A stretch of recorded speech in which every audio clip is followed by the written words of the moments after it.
Hi, I'm Peter, part of the film festival team here at Romford, and I'm here today with Nicole Pott, the writer-director of Powerless. How you doing, Nicole? I'm very well, how are you? I'm great, thank you. Thank you so much for joining us. You're welcome. First thing I've got to say, your film, absolutely amazing film. It's actually the world premiere at Romford. It was just earlier tonight. How does that feel? Very good, it was great. It was so good to see it on the big screen because I've not yet seen it on the big screen. So it was so good to see it down there.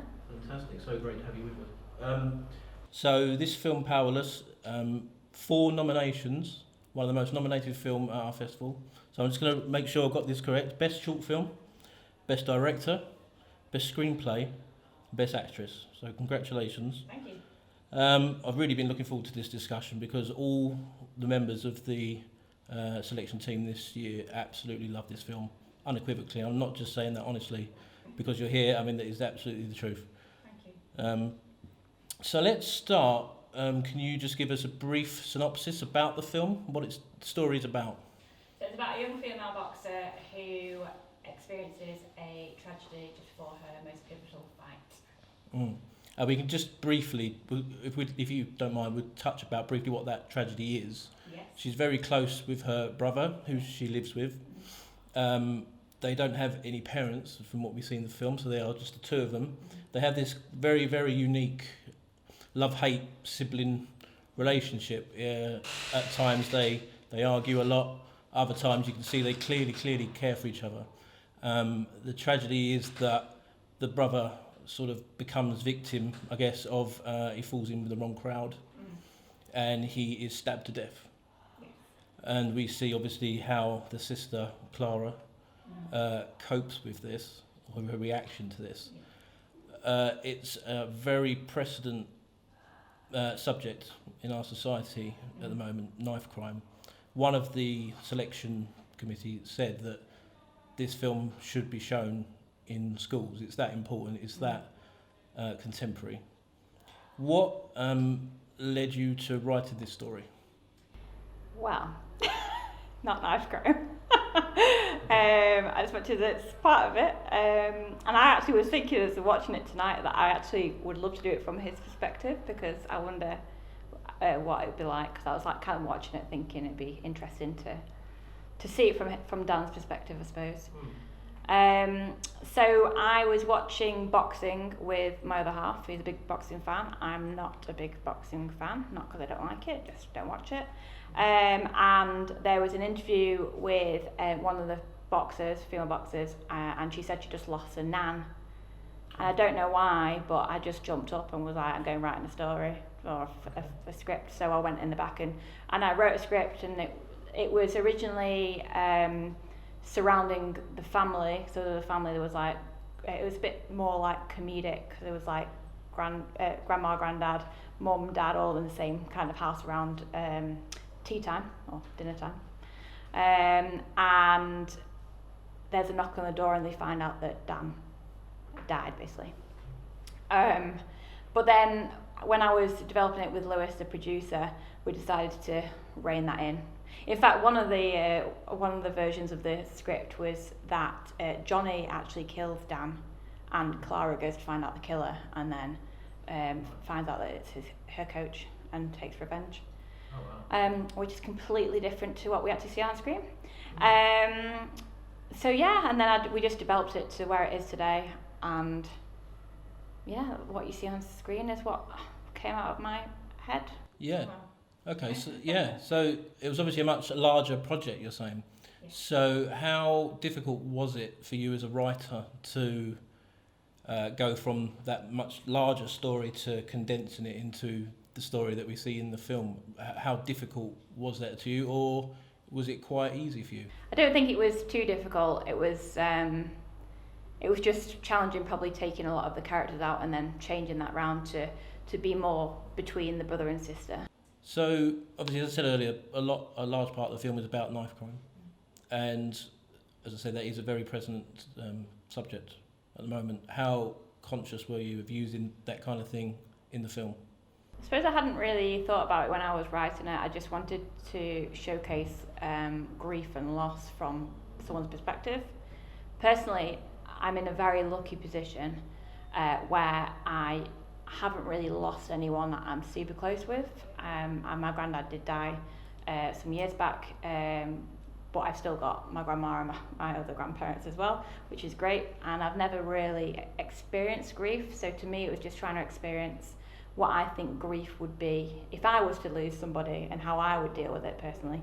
Obviously, hopefully you don't lose someone to being stabbed, but I think it was just more an exploration of that. And then the knife bit came in because of the setting and Dan being involved with the wrong people. And he mentions, not everyone would catch it, but he mentions that he's got to go and do something with Blake. Now Blake was going to be a more prominent character, and if we make it a feature out of this, then he would be a more prominent character. And Blake's kind of local kind of gangster type guy, who kind of gets involved with crime and gets these younger kids involved with crime, and then obviously things hit the fan. But in this we don't really touch too much on it, so we just know that something went on and that's what happened, and the stabbing just made it worse. Because I think if he just died of being hit by a car, it's a bit cliche. Whereas it's not so cliche that, well, maybe it is, but I don't feel like it's that cliche that he dies being stabbed. So you mentioned obviously it's part of might be a part of a larger story. What are your plans to make that larger story? Have you got plans to make that larger story? So the feature thing came from Kevin, 365 Flicks podcast. Yeah.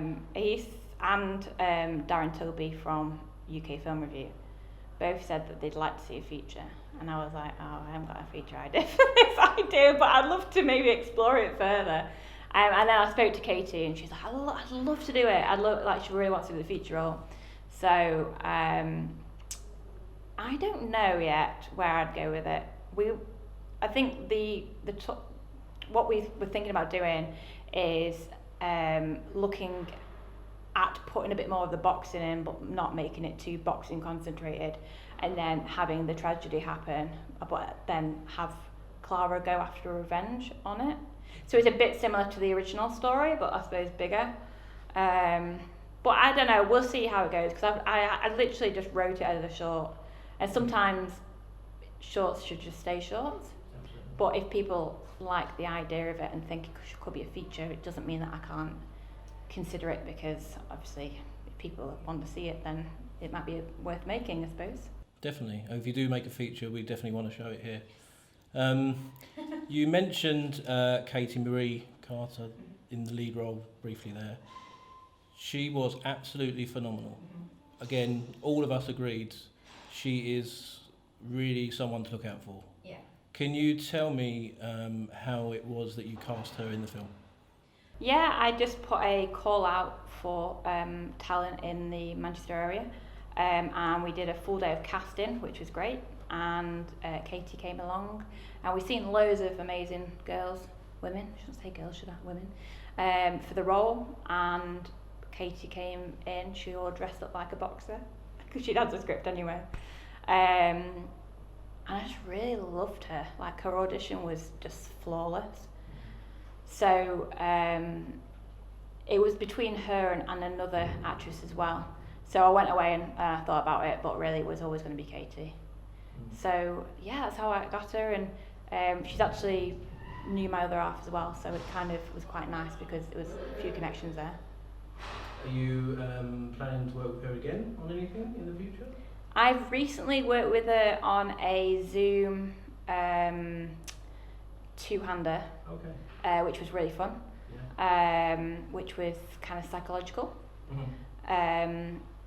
and that was just for obviously like a lockdown shorts type piece.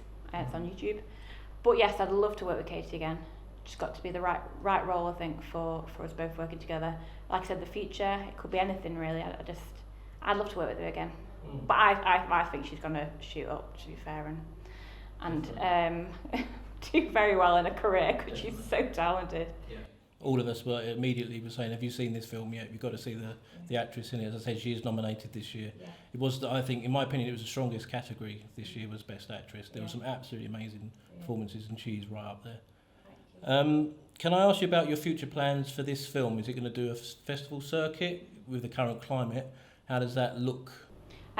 So obviously most film festivals are online this year, so don't really get the chance to. We've obviously been submitting to several film festivals.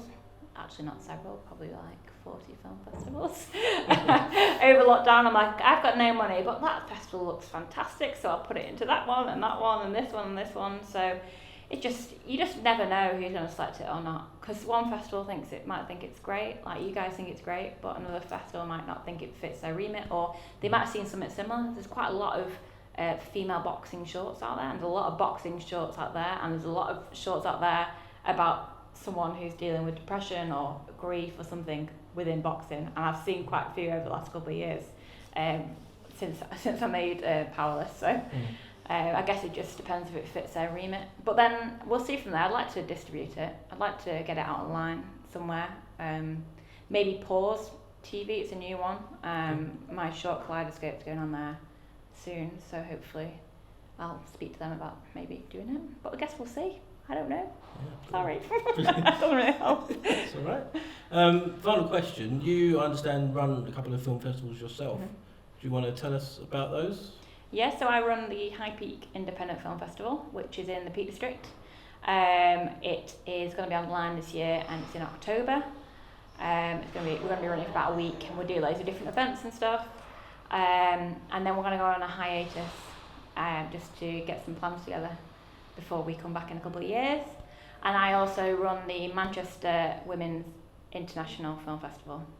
Manchester International Women's Film Festival, there we are, we'll get it the right way around, which is a new film festival in Manchester, of course, and it's for female filmmakers or those who identify as female, or it's also for male filmmakers if you've got a lead female. And that's going to be a one-day event next April, and then obviously if that goes well, we'll look at expanding year on year and see how we get on, because I think there's a market there for it in Manchester. Brilliant. Nicole, thank you so much for joining us. And the film again was so wonderful, and I really hope lots and lots of people check it out. Thank you very much. Thanks for your coming. time.